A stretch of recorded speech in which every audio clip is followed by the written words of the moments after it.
We all know the midterms are looming over Donald Trump, and he knows what's coming. A Republican wipeout, a repudiation of his presidency, and the beginning of the end. That's exactly why he wants them canceled. He said as much in a secret meeting, and now it's all coming to light. Trump has attacked elections for years, but this is the ultimate expression. He wants voting itself to stop. We're going to break it all down. But before we do, if you could leave a like on this video, and if you haven't already, hit that subscribe button. It goes a long way in supporting our work to call out this authoritarian regime. Now, before we get into Trump's leaked comments on the midterms, let's start with why he's so terrified. New polling that keeps getting worse and worse for him. Helped get immigration, helped Donald Trump get elected to a second term. It's been something he's been running on since, of course, he first ran for the presidency back in the 2015-2016 cycle. And I think there's this idea out there that immigration is a strength for him. It's why he keeps going back to being very aggressive on immigration enforcement. But it is a strength no longer. It's a weakness. What are we talking about here? Well, take a look here. Trump's net approval rating on immigration. You go back a year ago, he was in the positive at +8 points, 2 thumbs up. You come over to this side of the screen. Hello, look at this drop. Way down in the basement, now down to a -11 points. That's a nearly 20-point switcheroo in the negative direction. The American people have turned on Donald Trump when it comes to immigration enforcement. They do not like what he is doing, simply put. It's a big 20-point swing there. What do you see maybe as the tipping point? When did things turn? Yeah, I think Donald Trump may have this idea that I want to be hawkish on immigration. That's what the American people want to see. They want to see that we're really going out there and we're rounding up people who are in the country illegally. But take a look on this. This, I think, really gives the game away. How long has Trump had a negative net approval rating on immigration? It has been every day since the Los Angeles ICE protests. Remember, that was the first real sort of fight between those protesters and those folks out there on ICE. That was, of course, back in June of 2025. And we have now had 218 days in a row in which Donald Trump has had a net negative approval rating on immigration.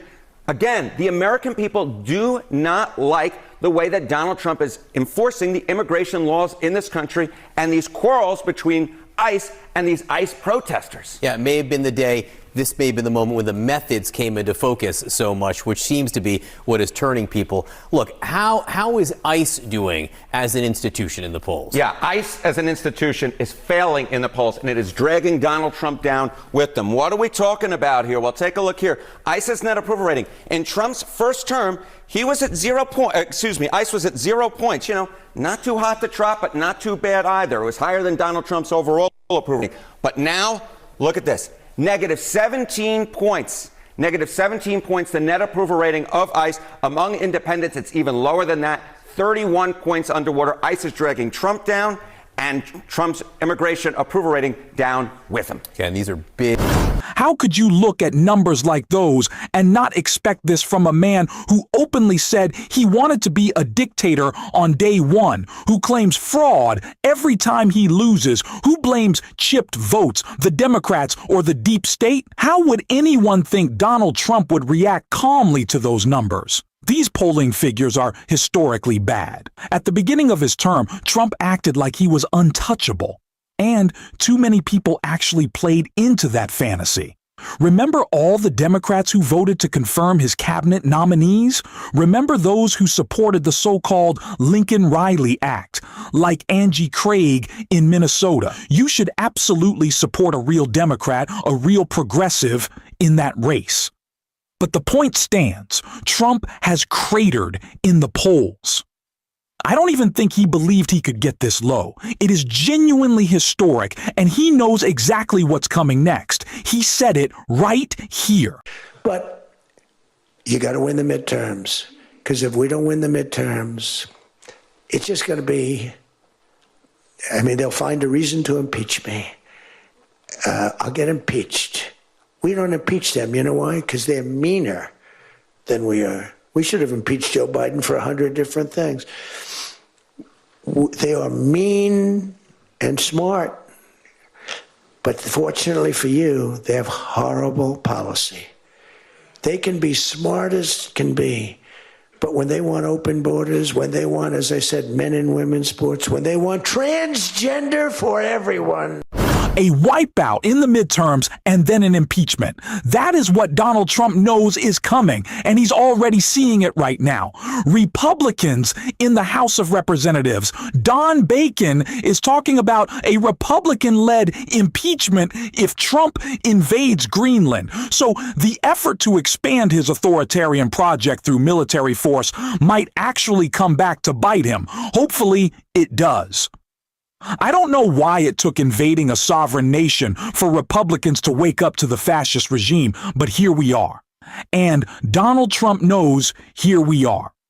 And that is why this is what's coming out in a new report from Reuters. 5 takeaways from the Reuters interview of Donald Trump. January 15th, Reuters sat down with U.S. President Donald Trump for an interview in the Oval Office on Wednesday.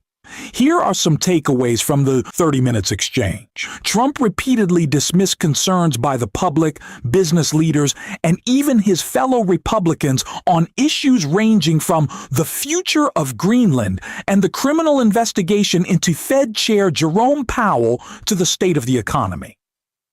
Managing midterm expectations. The president expressed frustration that his Republican Party could lose control of the U.S. House of Representatives and as well as the Senate in this year's midterm elections, citing historical trends that have then seen the party in power lose seats in the second year of a presidency. It's some deep psychological thing, but when you win the presidency, you don't win the midterms, Trump said. He boasted that he had accomplished so much that when you think of it, we shouldn't even have an election. We shouldn't even have an election. Before we talk about Donald Trump's threat to cancel the midterms, let's be clear. Democrats have flipped seats before. What's impossible is winning when you're the most unpopular president in modern history. Raising prices, threatening invasions, prosecuting political enemies, and sending your thugs after citizens. That's why Trump now wants to cancel the elections, claiming the outcome is already decided. This is rich coming from the man who already tried to rig the midterms with gerrymandering in Texas, Indiana, and elsewhere, and failed. What he doesn't want is for the people to decide. He wants Elon Musk, Larry Ellison, and other billionaires to control the outcome. He wants entrenched Republicans to control it. He does not want you deciding it, and he knows what's coming if you do.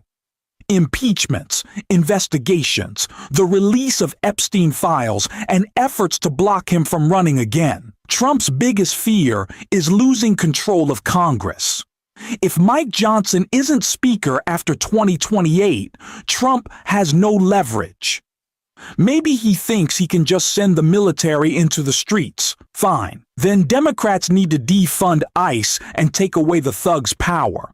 That's exactly what they should do. Funding ICE right now is funding violence against Americans. Meanwhile, Trump is moving $500 million from Venezuelan oil into offshore accounts in Qatar. Why? Because he fears Congress could seize it. The Qataris aren't dealing with the U.S. government. They're dealing with Trump. That money could either be stolen outright or used to act outside of Congress. This is classic Trump. Incompetent in many ways, but laser-focused when it comes to profit. Healthcare, infrastructure, teachers, irrelevant. Crypto, golf courses, planes, priority one. This is the civil war in our government, and we need to pay attention.